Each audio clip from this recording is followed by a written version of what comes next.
ए भौजी सुना तारू हो का है ए देवर जी का कहतनी ला तारा पतो नहीं खे इलेक्शन आ गइल बा। अरे वो तो पते बा ए देवर जी, लेकिन एगो बात बताई अब की बार वोट केकरा के देवे के बा? काहे भौजी इहो पूछा तारू केकरा वोट देवे के बा? अपन गुलशन भैया के वोट देवे के बा और केकरा के देहब?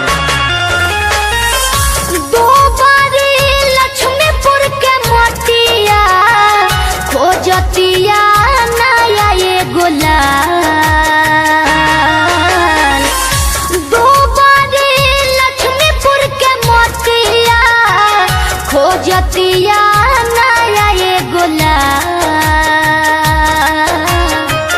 गुलशन जी के देई के वोटवा, गुलशन जी के देई के वोटवा विजयी बनाई ये हसाल। गुलशन जी के देई के वोटवा विजयी बनाई अब की बार। अरे का सोचा तानी है भैया, अब की सोचे विचारे के नहीं खे और दलाल लोग के फेरा में नहीं रहे के। अब की बार गुलशने भैया के जितावे के बा, दुबारी लक्ष्मीपुर के मुखिया बनावे के बा। रे चाचा, अरे दादी का सोचे तारू तबे नु विकास होई। उगते सूरजनियन भैया हमार हो, युवा नेता में ईमानदार उम्मीदवार हो।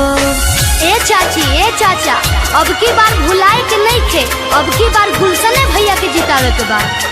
उगते सूरजनियन भैया हमार हो, युवा नेता में ईमानदार उम्मीदवार हो। होली दिवाली जस खुशियाँ रही सालों साल।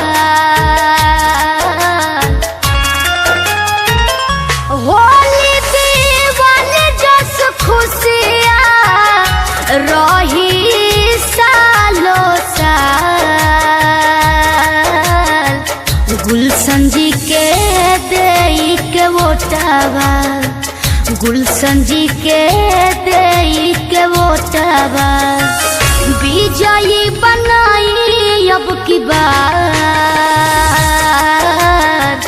गुलशन जी के देई के वोटवा विजयी बनाई अब की बार। ए भैया, अरे भौजी, चाचा हो, अरे चाची, अरे रउआ सबसे हाथ जोड़ के विनती बा, एह साल के इलेक्शन में गुलशन भैया के ही जितावे के बा और भारी से भारी मतों से विजयी बनावे के बा आ दुबारी लक्ष्मीपुर के मुखिया बनावे के बा। बिना ही न दुखियन के बन जई है आँखिया, एक बार देखी न बना के अपन मुखिया। अब की बार भुलाए के नहीं खे भौजी, गुलशन भैया के अब की बार मुखिया जरूर बनावे के बा। दिन ही न दुखियन के बनी जई है आँखिया, एक बार देखी न बना के अपन मुखिया। कौनो विरोधियन के भैया गले ना दी हो दाल। कौनो विरोधियन के भैया गले ना दी हो दाल।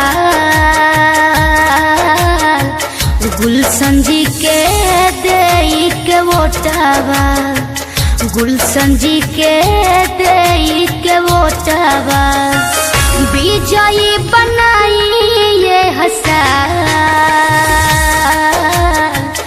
गुलशन जी के देई के वोटवा विजयी बनाई अब की बार।